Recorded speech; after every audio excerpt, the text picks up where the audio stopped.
Game devs are cracking down on hardware cheating. We've talked a fair bit about hardware cheating in the past, but what's funny is this particular method of hardware cheating is not really what we focused on. No. So we had talked about things like a robot arm that would move your mouse for you to point at an enemy. So a type of aimbot that would be pretty much impossible for software to detect because there are no additional processes running alongside the game.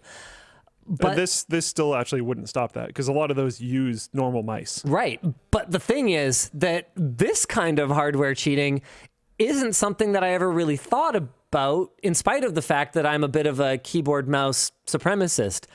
I still didn't think of it.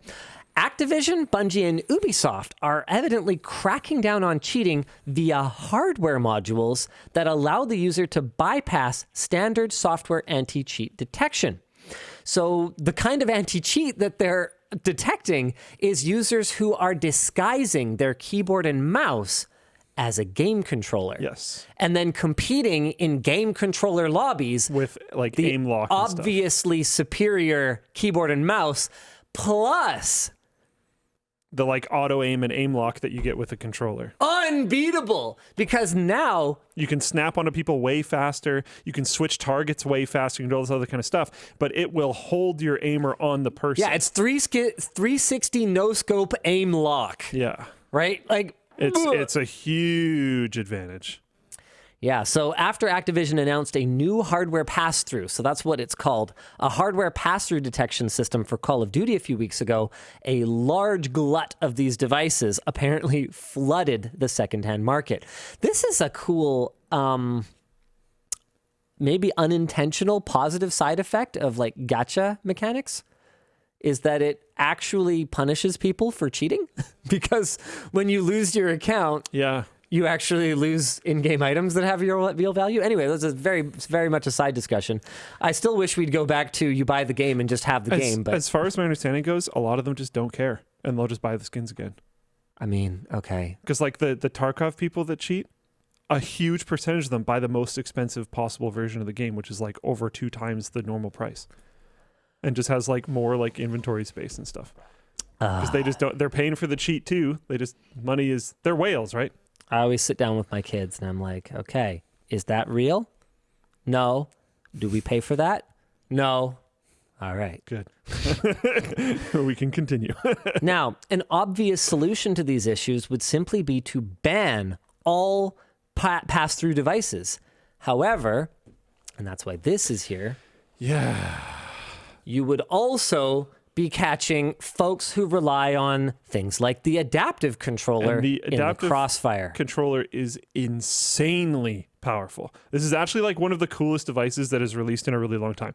Because if you see all these little like kind of dots at the top, those are all Yeah, they can't really see them, extensible but yeah, they're there. things. Like I think it's in here. We could take it out if we wanted. Yeah, here, I'll But take it out. there's a huge rack of plugs on the back that you can plug more things into the adaptable controller.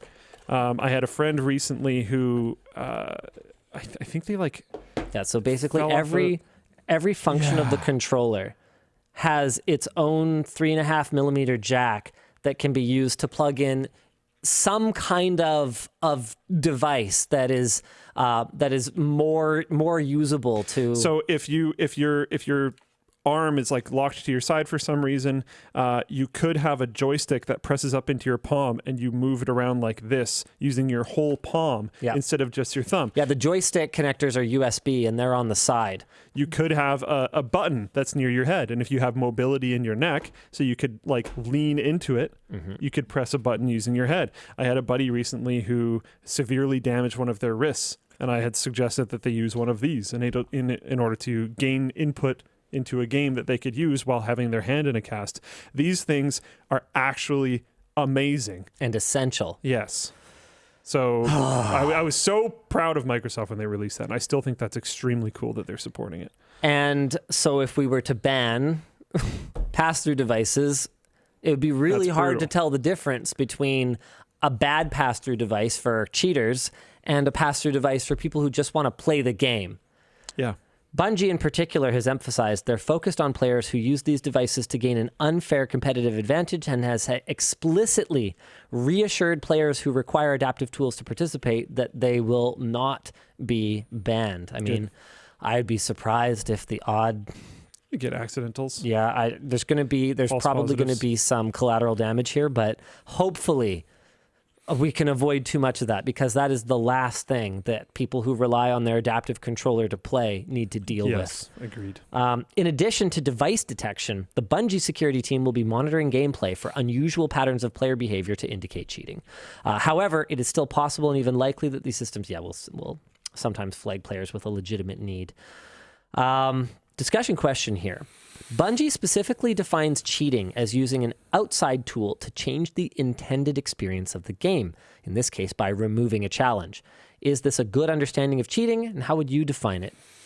See, I wouldn't just say changing the intended experience of a game. I would say changing the intended experience of the game for another player. Because changing the intended experience of the game for myself is modding.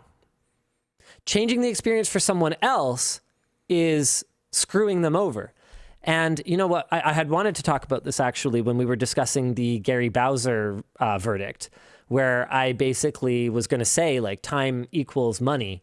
And in a sense, that $14.5 million sentence is basically like handing down multiple lifetime sentences if that's all that this person could ever earn. You kind of get what I mean. And so to me, it's the proportionality of the sentence that just makes absolutely no sense here. Yeah.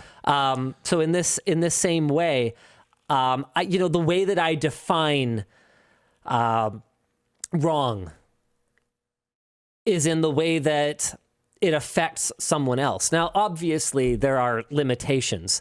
If someone were to, follow me around and just sit there being upset and offended every time I used the word "the," I would kind of go, well, then leave. Goodbye. Also, enjoy life as someone who's just perpetually offended by everything. Bye. He never said "the" in that sentence. Yeah, I was careful.